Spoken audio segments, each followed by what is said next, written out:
we are covering stakeholder engagement strategies for the PMP exam. A critical component is the stakeholder communication plan, which is about more than just sending status reports. For the exam, you must think about tailoring the message, medium, and frequency for each stakeholder based on their classification in the power and interest grid.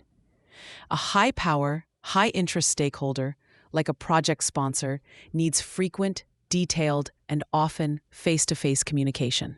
In contrast, a low-power, low-interest group might only require a monthly email newsletter to be kept informed.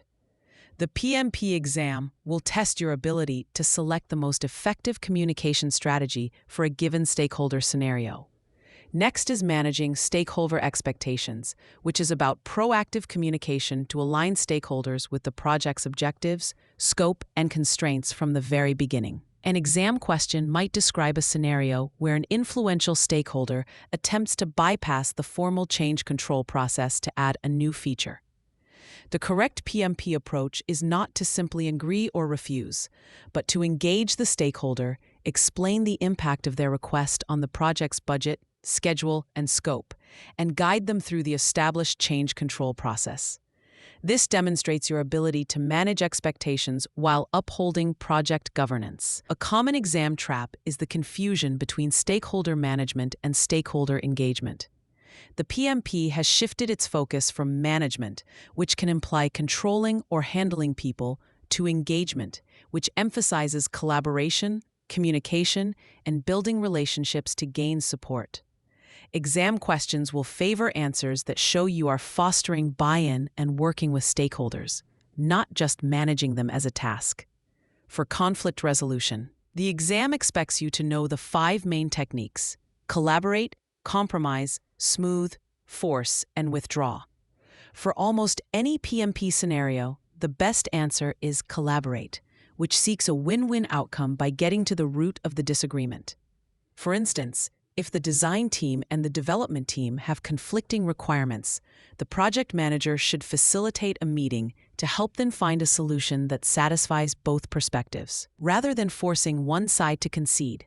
A helpful mental shortcut is to remember this phrase: plan your ICE.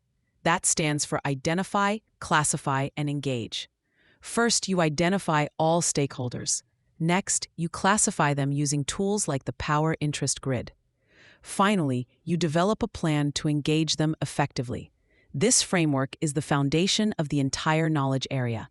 Finally, let's discuss escalation paths.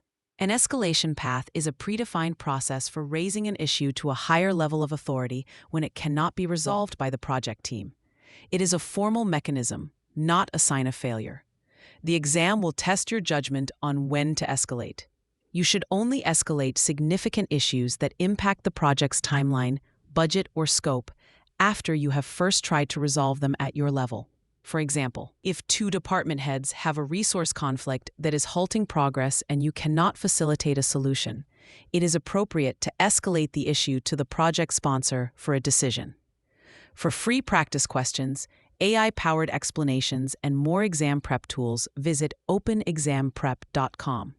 That's openexamprep, all one word, .com.